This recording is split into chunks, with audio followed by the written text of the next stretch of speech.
नमस्कार, मैं हूं आपके साथ शशांक मिश्रा और आप देख रहे हैं सच की आवाज़ वेब न्यूज़। मैं लखनऊ के ऐतिहासिक बुद्धेश्वर महादेव मंदिर पर मौजूद हूं और यहां पर हमारे जस्ट बगल में आप देखेंगे तो आज भगवान परशुराम जयंती है। उनका जन्मोत्सव मनाया जा रहा है यहां पर परशुराम सेवा संस्थान के सदस्यों के द्वारा। चलिए हम बात करते हैं कि आज ये खास कार्यक्रम रखा गया। सर, क्या नाम है आपका? मेरा नाम सौरभ कुमार शुक्ला है। सर, भगवान परशुराम जी का जन्मोत्सव है, इस पर यहाँ पर पूजन अर्चन हुआ है, हवन हुआ है, तो जो भक्त हैं उनको क्या बताना चाहेंगे? आज बुद्धेश्वर मंदिर में प्रांगण में परशुराम जी की जो मूर्ति है वहाँ पर परशुराम सेवा संस्थान के पदाधिकारियों के द्वारा जन्मोत्सव मनाया गया है। उसके बारे में विस्तृत रूप से परशुराम सेवा संस्थान के अध्यक्ष हैं प्रदीप तिवारी जी, वो बताएंगे, और पदाधिकारी अजय तिवारी दादा हैं, वो बताएंगे, और भी पदाधिकारी उपस्थित हैं। जो कार्यक्रम हुआ है उसके बारे में पूरी आपको जानकारी देंगे। सर, बहुत बहुत स्वागत है आपका। क्या नाम है सर? मैं अजय तिवारी हूँ, मुख्य संयोजक हूँ मैं परशुराम सेवा संस्थान का। आज ये भगवान परशुराम का जन्मोत्सव है, अब बड़ा ही पावन पर्व है। क्या संदेश देना चाहेंगे भारत देश की जनता? एक तो सबसे पहले 27 अगस्त 2022 को भगवान परशुराम, अजर अमर भगवान परशुराम की ये मूर्ति माननीय देश के लौ रक्षा मंत्री जी द्वारा, उनके कर कमलों द्वारा ये स्थापित हुई थी। ये हमारा मंदिर लखनऊ में परशुराम, भगवान परशुराम का ये लखनऊ में सबसे पहला मंदिर है। इसके बाद और सारी मूर्तियाँ स्थापित हुई, लेकिन मंदिर आज भी लखनऊ में इकलौता और एकमात्र ये भगवान बुद्धेश्वर प्रांगण में ही है। मैं एक आम जनमानस को और भगवान परशुराम के भक्तों को एक संदेश एक और देना चाहूँगा। ग्रंथों के अनुसार, अगर आप ग्रंथों का मैंने अध्ययन के अनुसार बहुत सारे लोगों की किंवदंतियाँ ये हैं। दो किंवदंती छोटी मानी जाती है। एक तो किंवदंती ये मानी जाती है कि भगवान परशुराम ने कई बार क्षत्रियों को पृथ्वी विहीन किया, जबकि ऐसा दूर दूर दूर तक नहीं है। भगवान श्री राम भी क्षत्रिय थे और भगवान परशुराम श्री राम के भी भक्त थे, और श्री राम भगवान, पहले उनका नाम परशुराम जी का नाम पहले राम था। एक दूसरे से ऐसा ये किंवदंतियाँ एकदम गलत है, एकदम भ्रामक है। दूसरी एक किंवदंती और भगवान परशुराम जी के बारे में दी जाती है। परसा धारण करने की वजह से परशुराम नाम दिया। पहले उनका नाम राम था, जब भगवान भोलेनाथ ने उनको जब फरसा दिया तब उनका नाम परशुराम हो गया। एक तो ये किंवदंती। दूसरी एक किंवदंती और हमारे समाज में भ्रांति फैली हुई है कि कई बार अपने पिता के कहने से उन्होंने अपनी माँ की गला काट दिया। आप अगर अध्ययन करें आई जी, एक परशुराम जैसे भक्त शिरोमणि या बहुत वीर, अपनी माँ का कोई व्यक्ति अपनी माँ की गर्दन नहीं काट सकता। होता क्या, सच्चाई क्या, जब अध्ययन करने के बाद जो होता है, जब उनके पिता को कुछ बात अपनी माँ की बुरी लगी तो उन्होंने परशुराम जी को, पहले अपने एक उनके भाई और थे, उनको बुलाया। उन्होंने उनसे कहा कि आपकी माँ ने ये किया है, ये गलत किया है।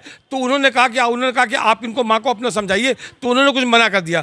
फिर जब परशुराम गए उन्होंने, तो जब पिता ने उनको ये कहा तो उन्होंने माँ की गर्दन नहीं काटी। ग्रंथों के अनुसार अंदर अध्ययन करने के बाद होता क्या था, पहले ज़माने में अगर आप उल्टी सीधी गाली दे दे, एक बेटा या माँ को गाली दे या बाप को गाली दे, तो बाप लगता तो मैं शर्म से मर गया।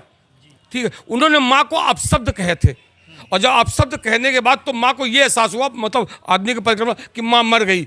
जब अपशब्द कहने के बाद अपने पिता के पास गए, उन्होंने कहा कि मैंने ये अपशब्द कहा, अब मैं अपने भी प्राण दे दूंगा। तब उनके पिता ने अपनी माँ को बुलाया कि बेटा बहुत दुखी है, ठीक है, आपको अपशब्द कहा, मेरे कहने पे कहा, इस कारण से कहा। तब दोनों परिवार एक हुए। अपनी माँ के गर्दन उन्होंने नहीं कहा। दो काम नहीं हुए कभी। एक तो जैसे किंवदंती है कि क्षत्रिय विहीन हुआ, ऐसा कभी नहीं हुआ। उन्होंने जो दुष्ट थे, जो मतलब अत्याचारी थे, जो राक्षसी प्रवृत्ति के थे, उनका उन्होंने संहार किया, क्षत्रियों का संहार नहीं किया।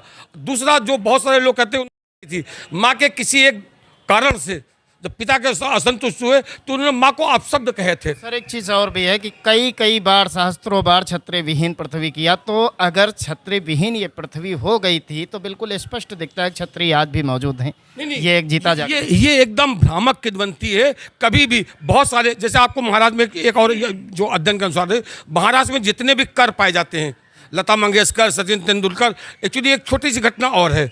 एक बार उन्होंने एक राक्षसी प्रवृत्ति के जो लोग थे उसमें उनका संहार करने के बाद वो आगे जो गाँव में बढ़ गए। वो लोग भी मतलब क्षत्रिय थे। तो लोगों ने बताया कि जहाँ आप अचानक आपको 11-12 लोगों ने आप जिनको मौत के घाट उतार दिया, वो निर्दोष थे।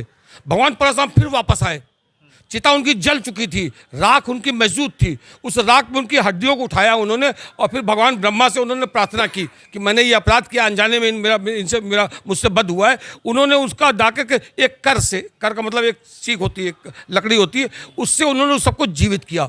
तो आज भी उनका एक वंशज चला आ रहा है, जी लता मंगेशकर जो कर चला रहे हैं, वो भी क्षत्रिय थे, उनको जीवित किया उन्होंने। तो ये एकदम भ्रामक किंवदंती। और हमारे लौह पुरुष रक्षा मंत्री जी ने भी जब इसका अनावरण किया था मूर्ति का, तब उन्होंने ही बताया बहुत सारी चीज़ों कि ये एकदम भ्रामक किंवदंती। और बहुत सारे आज भी जो भी बुद्धिजीवी वर्ग हैं, जो भी ज्ञानी वर्ग हैं, जो उन्होंने अध्ययन किया है, ये एकदम किंवदंती, दो किंवदंती एकदम भ्रामक है। मैं इतना कहना चाहूँगा। और एक बस ये चीज़ कहना चाहूँगा, हमारे अध्यक्ष प्रदीप तिवारी जी है कि लखनऊ शहर में ये पहले, और मैं चाहता हूं कि पूरे प्रदेश में, पूरे देश में भगवान अजर अमर भगवान परशुराम की मूर्तियां लगें, उनका नाम हो, उनकी महिमा गाई जाए, सभी गाई जाए। लेकिन ये लखनऊ में सबसे, और अभी भी मूर्तियां तो बहुत सारी लग गई हैं।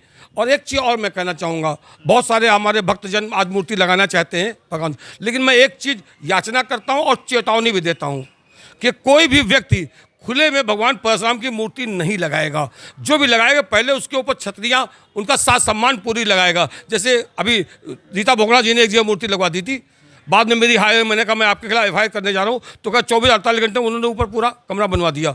मैं सबसे प्रार्थना करता हूँ कि जितनी ज़्यादा मूर्ति लगाएं, हर दिशा में लगाएं, हर जगह लगाएं, हर मंदिरों में लगाएं, लेकिन खुले में कोई मूर्ति न लगाएं। अगर खुले में कोई मूर्ति लगाते तो हमारे अध्यक्ष जी भी कह चुके, हम उसका तीखा विरोध ही नहीं करेंगे, हम उससे दो हाथ करेंगे अगर किसी ने भी खुले में मूर्ति लगाई। क्योंकि मैं भगवान अजर अमर भगवान परशुराम है, कोई साधारण व्यक्तित्व नहीं है, कोई संत पुरुष नहीं है, अजर अमर भगवान है। अगर खुले में लगाते, उनके ऊपर पशु पक्षी अगर कुछ बीट दर्ज करते तो ये उनका अपमान होगा, और ये उनका अपमान परशुराम सेवा संस्थान कभी बर्दाश्त नहीं करेगा। जी सर, बहुत बहुत स्वागत है आपका प्रदीप जी। आज बड़ा ही पावन पर्व है। आप ऐतिहासिक स्थल बुद्धेश्वर महादेव मंदिर, जो केवल लखनऊ ही नहीं पूरे देश में दूर दूर तक मशहूर है, आज यहाँ पर हवन पूजन हुआ। कुछ गणमान्य व्यक्ति भी आए थे, उनके बारे में भी आपसे बात करेंगे। आज के खास दिन लोगों को क्या संदेश देना चाहेंगे? और ये अक्षय तृतीया एक बहुत पावन पर्व होता है, लोग जमकर खरीदारी करते हैं, शुभ माना जाता है। तो देश की जनता को क्या संदेश देंगे इस परशुराम मंदिर से? मैं प्रदीप कुमार तिवारी, परशुराम सेवा संस्थान का अध्यक्ष। बुद्धेश्वर प्रांगण में जो परशुराम भगवान जी का ये मूर्ति स्थापना हुई, जिसको हमारे देश के रक्षा मंत्री माननीय राजनाथ सिंह जी ने स्थापित के इसका आरोहण किया, और उनके साथ कई मंत्रियों ने आके यहाँ पे इसका पूजन अर्चन किया। हर साल की अपेक्षा इस साल भी हम लोग ने इसका हवन पूजन और इसकी आरती सभी लोगों ने, पूरे परशुराम सेवा संस्थान के लोगों ने भव्य तरीके से मनाया, प्रसाद का वितरण किया। और आज के दिन अक्षय तृतीया है। आज के दिन सोना चांदी जो लोग खरीदते हैं, उससे ज़्यादा अच्छा है कि अपनी जो सनातन धर्म की एक विशेषता है, सनातन धर्म में ये होना चाहिए कि हम कुछ खरीदारी से अच्छा है भगवान परशुराम द्वारा को जोड़ना, अच्छे कर्म करना, लोगों की, गरीब लोगों की सेवा करना और बुजुर्गों का आशीर्वाद प्राप्त करना। हमारे हिसाब से इन सब चीज़ों से ज़्यादा ज़रूरी है कि ये चीज़ें हमें करना चाहिए, और आपस में सभी लोगों को मिलजुल के रहना चाहिए। जाति धर्म से उठ के हमें आगे बढ़ना चाहिए और भगवान परशुराम के आदर्शों पर चलना चाहिए। एक सर सवाल और है, समाज में तमाम राजनीतिक पार्टियों के द्वारा तमाम वैमनस्यता पूर्वक जो भरे हुए व्यक्ति हैं, उनके द्वारा कुछ ऐसे देवी देवताओं के प्रति भ्रम फैलाए जा रहे हैं कि उन लोगों ने ऐसा किया है कि ये देवता जो हैं ये ब्राह्मण के हो गए, ये उनके क्षत्रिय के हो गए, ये शूद्र के हो गए। इस तरीके की तमाम सारी जो भ्रांतियां हैं लोगों के बीच फैलाई जा रही हैं। और तो और सोशल मीडिया के द्वारा जानकारी मिलती रहती है कि तमाम सारे ऐसे मंदिर हैं जहां पर शूद्रों को नहीं जाने दिया जाता। तो ये भगवान परशुराम का मंदिर है, यहाँ मैं कई बार आया भी हूँ, और यहाँ पर जितने भी भक्त आते हैं, मैंने तो ये देखा है कि किसी व्यक्ति से यहाँ पर कोई ये नहीं पूछता है कि आप किसी जाति से हैं या किस वर्ण से हैं। ऐसा यहाँ पर हमने तो नहीं देखा है। तो क्या लखनऊ में बहुत सारे जितने भी मंदिर हैं, अलग अलग ईश्वर हैं, वहाँ पर देवी हैं, तो क्या ऐसा सच में है या सिर्फ ये एक प्रोपेगेंडा फैला है? ये सब भ्रांतियां हैं, ये गलत चीज़ है। हम लोग शाम को प्रतिदिन भगवान परशुराम जी की आरती करते हैं और हमारे यहाँ सबसे अच्छी चीज़ है कि आरती एक शख्स नहीं करता, जितने भक्तगण होते हैं मौजूद मंदिर प्रांगण में सभी लोगों से हम आरती करवाते हैं और सभी लोग पूजा करते हैं। हमारे यहाँ पे किसी भी प्रकार की जाति प्रथा का कोई वो नहीं, मगर जो ये लोग राजनीतिकरण करते हैं, जो इस चीज़ का जो बताते हैं कि ये इस धर्म के हैं, ये इस धर्म के देवता हैं, ऐसा कुछ नहीं। हमारे यहाँ देवी देवता सब एक ही हैं और उनके द्वारा जो सीख है कि सभी मनुष्य, वो चाहे किसी भी जाति का, किसी भी धर्म का हो, वो सब ईश्वर एक है और हमें उसी के अनुसार चलना चाहिए। जो लोग ये कहते हैं जाति धर्म अलग है, वो सिर्फ राजनीति की इच्छा से ये सब कहते हैं, बाकी कुछ नहीं है। जी जी बताइए। ये एक तो भगवान ऐसे कुबुद्धि लोगों को सद्बुद्धि दे। मैं एक छोटा सा एग्जाम्पल देता हूँ। ये जब मूर्ति यहाँ पे आई थी, पहली बार स्थापित होने के लिए आई थी, जब इस मूर्ति पे चबूतरा बनने लगा, ये है मनोज रावत जी, आइए सामने आइए। ये मनोज रावत जी हैं इन्होंने, और ये गुड्डू यादव हैं। ये गुड्डू यादव इन्होंने मूर्ति क्रेन से उठाई, लाए, इनके चोट भी लगी, लेकिन उसके बाद जब मूर्ति यहाँ पे होने लगी तो ये इन्होंने इनके सफ़ेद कपड़े पहन रखे थे इन दोनों लोगों ने, और कपड़े पहने उसकी गिट्टी और मौरंग की, इनके सारे कपड़े खराब हुए। लेकिन जब तक स्थापित नहीं होती चाहिए तब तक ये लोग फौड़ा चलाते रहे। ये मनोज रावत जी हैं, ये गुड्डू यादव जी हैं, ठीक है। और बारिश हो रही थी और तब से लेकर आज तक ये प्रतिदिन इनको समय मिलता है, ये पूजा करने आते हैं, अर्चना करते हैं। इस मूर्ति को लगाने का श्रेय और लोगों के बनाए ये मनोज रावत और गुड्डू यादव को ज़्यादा प्राप्त है। चलिए सर, बहुत अच्छा आपने उत्तर दिया मनोज रावत जी। आपको कभी ऐसा यहाँ पर महसूस हुआ? उन लोगों के बारे में क्या कहेंगे जो लोग ये भ्रांतियाँ फैलाते हैं कि मंदिरों में दर्शन करने नहीं जाने दिया जाता है, मूर्ति नहीं छूने दिया जाता है? ऐसा आपको सौभाग्य प्राप्त हुआ कि सर्वप्रथम मूर्ति आपने छुई, तो क्या कभी आपको ऐसा इस मंदिर में आकर महसूस हुआ कि आपके साथ कोई ऐसा व्यवहार होता है कि नहीं, आप पूजा नहीं करें? मैं यहाँ पर सिर्फ 2-3 चीज़ें ही कहना चाहूँगा। जैसे कि आप किसी भी व्यक्ति से कोई चीज़ ये छुपी नहीं है कि सूर्य जो अपनी किरणें जो है देता है, वो किसी भी जो है धर्म विशेष या किसी जो है मनुष्य को बांट कर नहीं देता है। वायु अगर जो है चलती है, हर मनुष्य को जो है ऑक्सीजन बराबर मिलती है। ठीक इसी तरह परशुराम सेवा संस्थान यहाँ पर सभी धर्मों को जिस प्रकार सूर्य किरणें बराबर दे रहा है, जिस प्रकार वायु सभी को मिल रही है, उसी प्रकार परशुराम सेवा संस्थान सभी को बराबर समान अधिकार देता है और परशुराम भगवान सभी के हैं। अगर कोई ऐसा कुछ कह रहा है तो वो मूर्ख है, इससे ज़्यादा कुछ नहीं है, क्योंकि सिर्फ वो लोग अपनी राजनीति करना चाहते हैं, इसके अलावा कुछ नहीं। जय जय परशुराम। चलिए, हमारे साथ यादव जी भी हैं, हम इनसे भी बात करेंगे। क्या आपको कभी इस मंदिर में आकर के ऐसा महसूस हुआ कि आपके साथ आपको पूजा नहीं करने दिया जा रहा हो या आरती नहीं करने दिया जा रहा हो? उत्तर प्रदेश की राजनीति आज भी अगर आप देखते हैं तो पूरी तरह से जाति पर घूम रही, और बड़ी बात यह है कि लोगों को जाति के नाम पर सिर्फ लड़ाया जा रहा है। तो इस मंदिर में बहुत अच्छा लगा कि हमें कई सारे जाति बिरादरी के लोग मिले। तो क्या कभी आपको ऐसा लगा यहाँ पर कि इस मंदिर में आपको पूजा करने से किसी ने रोका हो? नहीं, हमको तो कभी ऐसा नहीं लगा। हम तो करीब 95 से यहाँ इस मंदिर में सेवा कर रहे हैं, बुद्धेश्वर महादेव मंदिर में, और यहाँ की मेला समिति में भी हम सदस्य हैं। और इस सदस्य होने के नाते इसकी देखरेख और जो मेला में व्यवस्थाएं जो होती हैं वो भी हम करते हैं। और जो परशुराम मूर्ति का अनावरण होना था और स्थापित होना था, तब भी हम लोगों ने, बारिश हो रही थी, उस बारिश में सब लोग अपना भीग करके जैसे भी हो मूर्ति स्थापित करवाई और उसके बाद इनमें बराबर हम लोग पूजा कर रहे हैं। रही बात ये जो आप बता रहे हैं कि जातियों के हिसाब से जो भ्रांतियाँ फैलाई जा रही हैं, तो कहीं होंगे। यहाँ बुद्धेश्वर क्षेत्र में हमारे यहाँ ये सब नहीं है, ना किसी जाति, ना कहीं कोई धर्म, ना कहीं कुछ। कहीं होंगे क्योंकि हर समाज में, और समाज में कहीं ना कहीं अराजक तत्व रहते हैं, वो वहाँ कर रहे होंगे, उसकी आवाज़ें उठती होंगी, लोगों तक पहुँचती होंगी, तो उनको लगता होगा कि सारे लोग ऐसा करते हैं, तो ऐसा नहीं है। क्या संदेश सर देना चाहेंगे ऐसे लोगों को जो मनुष्य को जाति और धर्म के नाम पर लड़ा रहे हैं? ये तो बिल्कुल गलत है और हम इसका खंडन करते हैं, पुरजोर से खंडन करते हैं। और ये जो जाति धर्म के नाम पे लड़ाते हैं, ये लड़ाने का काम नहीं करना चाहिए, क्योंकि जो जाति और धर्म के नाम लड़ाते हैं, ये बांटने का काम कर रहे हैं, ये तोड़ने का काम कर रहे हैं। हमारी मनुष्यता की जो मनुष्य मानवता है, उसको अखंडता है, उसको तोड़ने का काम कर रहे हैं, उसको खंड करने का काम करते हैं। इसलिए मैं विरोध करता हूँ। ये कभी कदापि नहीं होना चाहिए। और परशुराम सेवा संस्थान के सभी हमारे पदाधिकारी और संरक्षक अध्यक्ष, हमारे प्रदीप तिवारी, इन सब लोग मिल करके हम लोग इसका खंडन करते हैं, विरोध करते हैं। जी बहुत बहुत धन्यवाद। क्या नाम? राजकुमार राजपूत जी हैं हमारे साथ। सर, परशुराम जी के मंदिर में आज पावन अवसर पर आप यहाँ पर मौजूद हैं और सबसे बड़ी बात यह है कि ऐतिहासिक स्थल है ये बुद्धेश्वर महादेव मंदिर, जो पूरे देश में फेमस है और इसके अलावा दूसरे देशों तक भी फेमस है। तो आज क्या संदेश देना चाहेंगे? जो एक सवाल आपसे पूछेंगे, जो हमारे प्रदेश की राजनीति है वो मुख्य रूप से जाति के ऊपर लोगों को तोड़कर अपनी अपनी जाति में डिवाइड कर लोगों में भ्रांतियां फैलाकर एक दूसरे से अलग करें, तो क्या इससे भारत की जो अखंडता है क्या उस पर असर नहीं पड़ता है? बिल्कुल असर पड़ता है।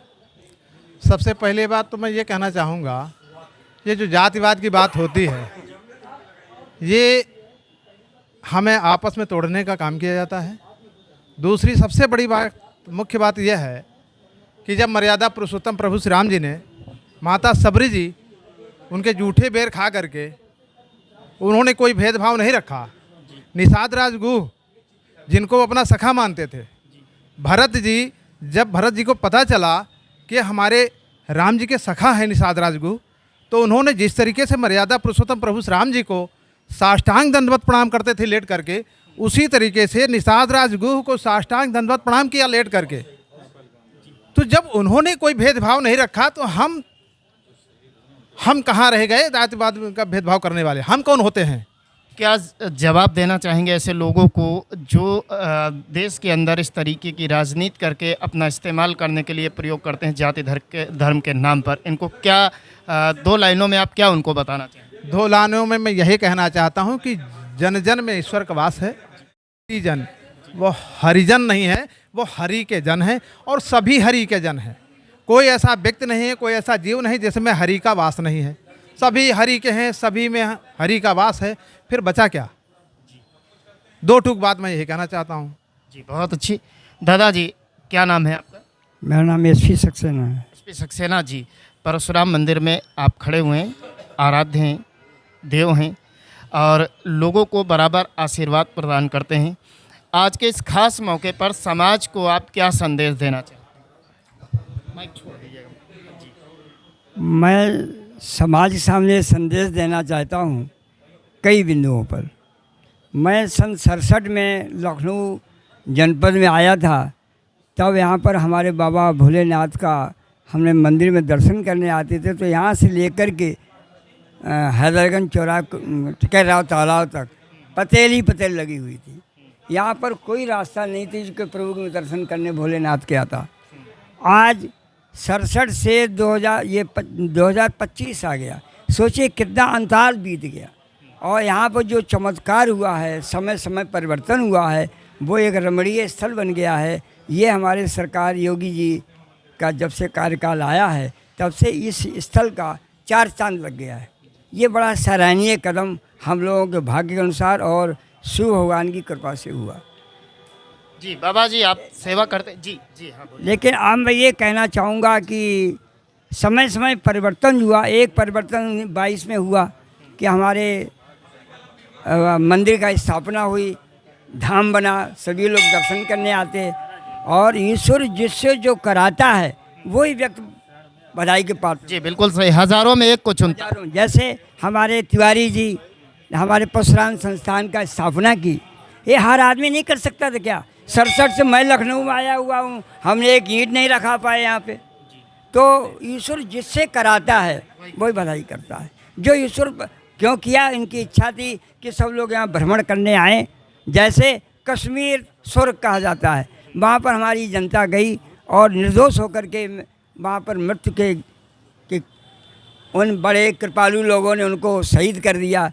तो पहले जो लोग शहीद हुए हैं उनके प्रति मैं अपनी संवेदना प्रकट करता हुआ बड़ा। जी सर, अब 2 मिनट सर बाबा जी से एक मिनट।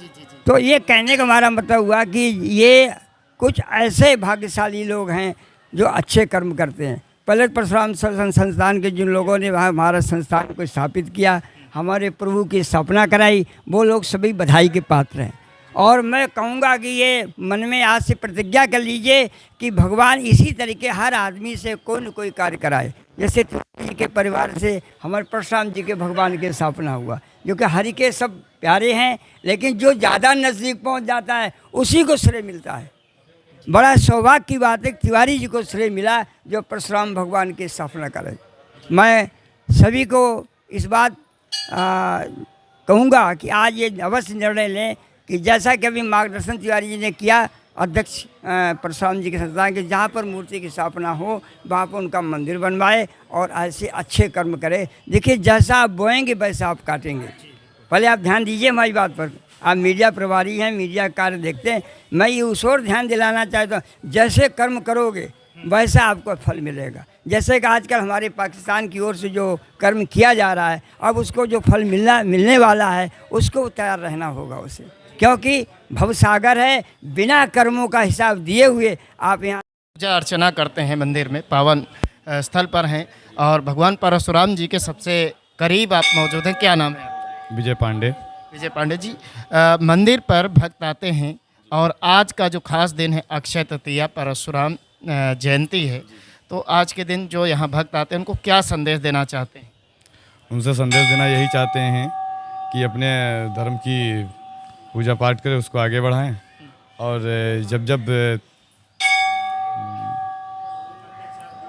अत्याचार बढ़ा है तो धर्म के लोग खड़े हुए हैं, तो इसी तरीके से परशुराम सेवा समिति धर्म के लिए खड़ी हुई है। अगर कोई यहाँ पे आसपास भी अगर कोई जैसी जानकारी होती है तब भी हम लोग जाके खड़े होते हैं और हम तो यहाँ की पूजा पाठ ही करते हैं, बाकी सब लोग सहयोगी हैं, सब लोग जाते हैं यहाँ के आसपास जो भी मंदिर भी बने हुए हैं उनकी भी देखभाली करते हैं। काफ़ी मंदिर भी बनवाए हैं हमारी सेवा समिति ने और बाकी बाबा जी लोग हैं, इनसे आप जानकारी ले सकते हैं।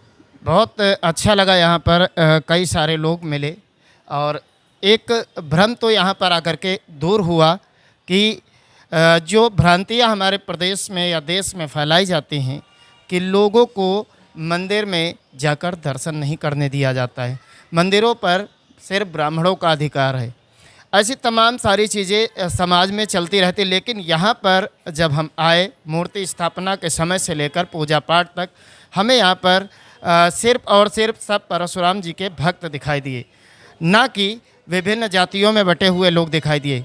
कहने की बात है कि यहाँ पर मिले तो कई सारी जातियों के लोग थे, लेकिन सब मिलकर सबके अंदर सिर्फ एकमात्र परशुराम जी की भक्ति थी। तो ये जो समाज में बहुत तोड़ मड़ोड़ कर चीज़ें पेश की जाती, कुछ जगह कुछ लोग ऐसा कर देते हैं, उस वजह से पूरे लोगों को बदनाम किया जाता है, ऐसा नहीं है। चलिए आप सभी भक्तों को, दर्शकों को भगवान परशुराम जी की जयंती की हार्दिक शुभकामनाएं। भगवान परशुराम जी सदा आप पर अपना हाथ रखे रहें। जय परशुराम।